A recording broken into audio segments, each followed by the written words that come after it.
বিসমিল্লাহির রহমানির রহিম। ইন্না আতাইনাকাল কাউসার ফাসাল্লি লিরাব্বিকা ওয়ানহার ইন্না শানিআকা হুয়াল আবতার।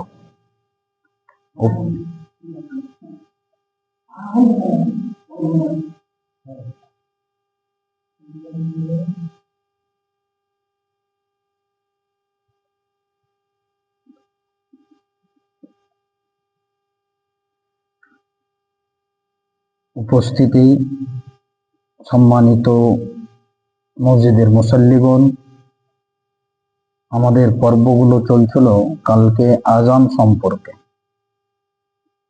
আজকেও কিছু অংশ আজান সম্পর্কেই হবে ইনশাআল্লাহ। ইস্তিহবাবু কাউনিল মুআজ্জিনি সাইয়িতান। মুআজ্জিন উচ্চ কণ্ঠে অধিকারী হওয়া মুস্তাহাব। মুয়াজ্জিন আমাদেরকে যদি বাছাই করতে হয়, নবী সাল্লাল্লাহু আলাইহি সাল্লামের জামানায় কি হতো, যে এই যে আজান প্রথাটা যখন শুরু হলো, তখন গ্রাম্য ছেলেগুলো শুনে শুনে সব আলাদা আলাদা আলাদা আলাদা করে আনাচে কানাচে আওয়াজ করে চিল্লিয়ে চিল্লিয়ে বলতেন, আজানটা শুনে শুনে বলতেন। তো আল্লাহ নবী বলতেন যে যে আওয়াজটা সুন্দর লাগছে বা আওয়াজটা একটু উচ্চ কণ্ঠে হচ্ছে, জোরে আওয়াজ হচ্ছে, তাকে ডেকে নিয়ে আসা হোক। ওকে নিয়ে আসতো, আজানটা স্পষ্ট ভাবে শেখানো হতো, তারপরে আজান দেওয়ার জন্য তাকে প্রস্তুত করা হতো।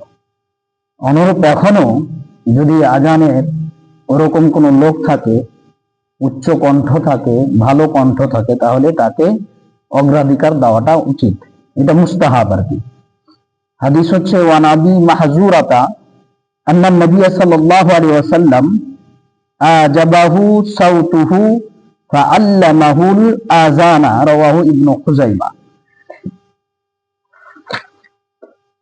আবু মাহজুরা থেকে বর্ণিত, তিনি বলেন যে তার কণ্ঠস্বর নবী সাল্লাল্লাহু আলাইহি ওয়াসাল্লাম এর নিকট পছন্দনীয় হওয়ায় তিনি তাকে আজান শিখিয়ে দেন। ওই যখন শুনছে আজান, ছেলেপুলে একদম সঙ্গে সঙ্গে সুরে সুরে দিচ্ছিলেন, তখন আবু মাহজুরাও ছিল, তখন আর আওয়াজটা সুন্দর লেগেছে, আল্লাহ নবী তাকে ডাকলেন, ডেকে আজানটা শিখিয়ে দিলেন। তারপরের পর্ব হচ্ছে সলাতুল ঈদে লাইসা লাহা আজানুন ওয়ালা ইকামা।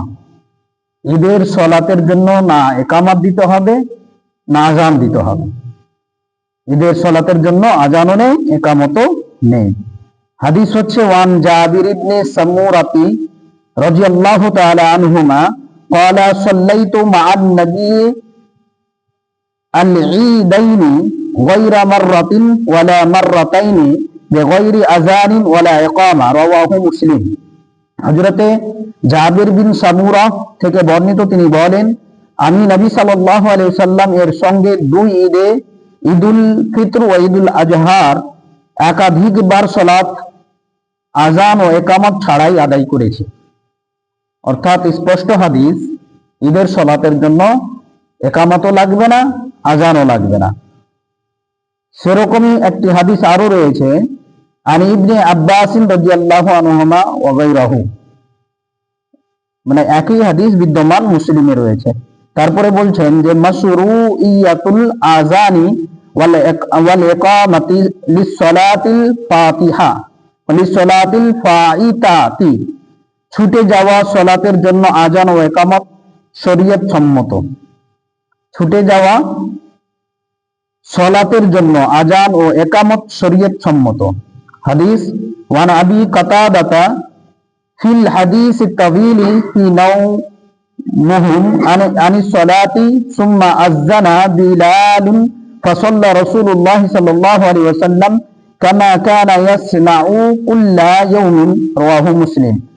আবু কাতাদা রাদিয়াল্লাহু তাআলা আনহু থেকে বর্ণিত একটি দীর্ঘ হাদিসে সাহাবীগণের ফজরের সালাতের সময় ঘুমিয়ে পড়া সম্বন্ধে বর্ণিত। অতঃপর বিলাল আজান দিলেন ও তারপর নবী সাল্লাল্লাহু আলাইহি সাল্লাম সালাত আদায় করলেন, যেভাবে প্রতিদিন আদায় করতেন। ব্যাপারটা হচ্ছে, যদি ধরে নেন গোটা মসজিদে যত মুসাল্লি আছে, আমরা কেউ জাগতে পারলাম না, এমনকি মসজিদে আজান হয়নি, নামাজ হয়নি, কিছু হয়নি, পরে সবাই মিলে যাচ্ছি, তখন দিছি তো একদম বেলা হয়ে গেছে, এবার কি করলেন, নতুন করে আজান দিলেন, তারপরে জামাত করলেন। তো ওটা করা যায়। আর আপনি বলবেন যে আমার ঘুম ভাঙেনি, এদিকে জামাত হয়ে গেছে, আমি যে আজান দিয়ে ফের নামাজ শুরু করবো, সেটা নয়। ব্যাপারটা হচ্ছে গোটা জামাতি আর কি, আল্লাহ নবীর একটা একটা ছিল আর কি, গিরহ ছিল, একটা দল ছিল, সেই দলের ঘুম ভাঙেনি, অতঃপর নবী সাল্লাল্লাহু আলাইহি সাল্লাম আজান দিতে বললেন, তারপরে নামাজ হলো। তারপরে বলছেন আল ইকতিফাউ ফিল মাজমু আতাইনি বিআযানিন ওয়াহিদিন, এক আজানে দুই সালাতকে একত্রিত করা যথেষ্ট। যেটা সালাত মানে ধরেন একটাই আজান হলো, অনেক ক্ষেত্রে আমরা পড়েছি মাদ্রাসাগুলোতে পড়াকালীন প্রোগ্রাম আছে, তো প্রোগ্রামের জন্য আমরা কি করতাম, জোহর আসরকে একসাথে পড়ে নিতাম, মাগরিব আর এশাকে একসঙ্গে পড়ে নিতাম, জামা বাইনাস সালাতাইন বলা হয়। তো একটা আজানে দুটো নামাজ পড়ে নিলাম, ওরকম করা যথেষ্ট, এটা কোনো নেই আর কি। হাদিস হচ্ছে ওয়ালাহু আন জাবিরিন আন্না নবী সাল্লাল্লাহু আলাইহি ওয়াসাল্লাম আতাল মুজদালিফাতা ফাসাল্লা বিহাল মাগরিবা ওয়াল ইশা বিআযান ওয়াহিদিন ওয়া ইকামাতাইনি। আজান হবে একটাই, কিন্তু ইকামত হবে দুটা, দুটা নামাজের জন্য দুটা ইকামত হবে, কিন্তু আজান একটাই হবে। মুসলিমে জাবের রাদিয়াল্লাহু তাআলা আনহু থেকে আরো বর্ণিত আছে যে হজের সময় আরাফা থেকে মিনা ফেরার পথে নবী সাল্লাল্লাহু আলাইহি সাল্লাম মুজদালিফায় আগমন করেন, অতঃপর এসে মাগরিব ও ইশা সালাত একই আজানে ও দুই ইকামতে সমাধা করেন।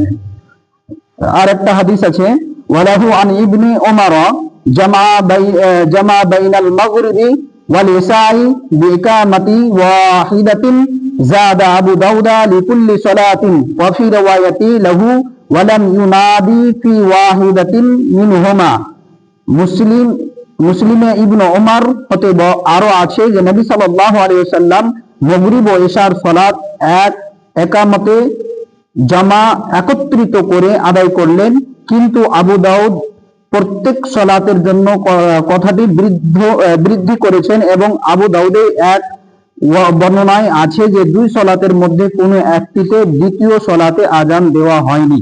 অর্থাৎ একই কথা আমরা মানে বুঝতে পারলাম হাদিসগুলো থেকে, যে দুই সালাতের জন্য একটি আজানই যথেষ্ট, যখন দুইটা সালাত একত্রিত করব। তারপরে বলছেন হুকমুল আযানি ক্বাবলাল ফজর, ফজরের পূর্বে আজানের বিধান। ফজরের পূর্বে আজানের বিধান এখন দেখা যাচ্ছে, কালকে দেখলাম এক জায়গাতে আজান হয়ে যাচ্ছে, আজানের সময় হচ্ছে 56, 4:56, আর আমি আসলাম তো দেখছি ও মোটামুটি আপনার 50 আজান দেখল। তার বিধানটা এবার কি বলছে দেখেন, ওয়ান ইবনে উমর ওয়া আয়েশা রাদিয়াল্লাহু তাআলা আনহা ক্বালা রাসূলুল্লাহ সাল্লাল্লাহু আলাইহি ওয়াসাল্লাম ইন্না বিলালান ইউআযযিনু বিলাইলিন ফাকুলু ওয়াশরাবু হাত্তা ইউনাদি ইবনু উম্মি মাকতুম ওয়া কানা রাজুলান আমা লা ইউনাদি হাত্তা ইকালা লাহু আসবাহতা মুত্তাফাকুন আলাইহি ওয়া ফি আখিরি ইদরাজ।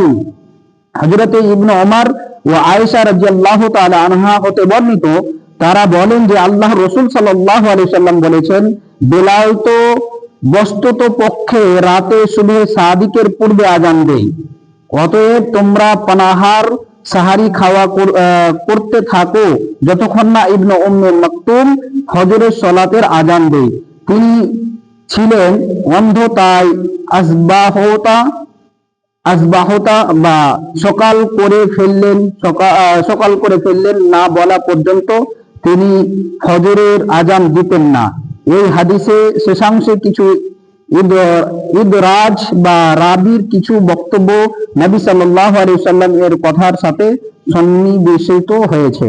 অর্থাৎ মানে আজান যেটা ফজরের আগে আজান দেওয়া হয়, সেই আজানটা বেলালও দিতেন। তো বেলাল, আল্লাহ নবী বললেন যে যতক্ষণ বেলাল আজান দিতে থেকেছে বা আজান দিয়েছে, তারপরে তোমরা খেতে থাকো যতক্ষণ না আব্দুল্লাহ ইবনে উম্মে মাকতুম আজান দিয়েছে। আব্দুল্লাহ ইবনে মাকতুম আজান দিলে খাওয়ার বন্ধ করে দাও।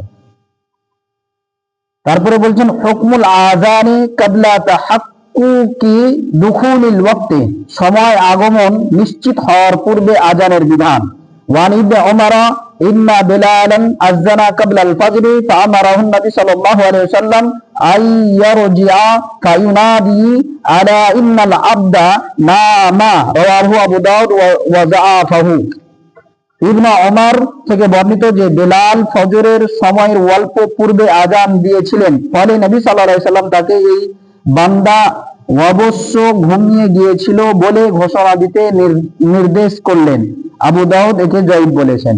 অর্থাৎ মানে আজান সময়ের পূর্বেই আজান দিয়ে দিয়েছিলেন, ফলে তাকে বলা হলো যে অবশ্য ঘুমিয়ে গিয়েছিল বলে, মানে ঘুমের ইয়াতে আর কি আজানটা দিয়েছিল, পরে সেটাকে আবার নির্দেশ দিলেন যে দ্বিতীয়বার আজান দেওয়া হয়। অবশেষে আল্লাহ তাবারক তাআলার কাছে আমরা দোয়া করব, হে আল্লাহ আমাদের সকলকে হাদিস এবং কোরআনকে বুঝার তুমি তৌফিক দান করো, আমিন। আল্লাহুম্মা আমিন। ওয়া আখিরু দাওয়ানা আলহামদুলিল্লাহি রাব্বিল আলামিন। শুরু থেকে ইনশাআল্লাহ কালকে আমরা আজানের জবাব দেওয়া, অর্থাৎ আজান যে হয়, আজান শোনার পরে আমাদের করণীয়টা কি সে সম্পর্কে ইনশাআল্লাহ আলোচনা হবে কালকে।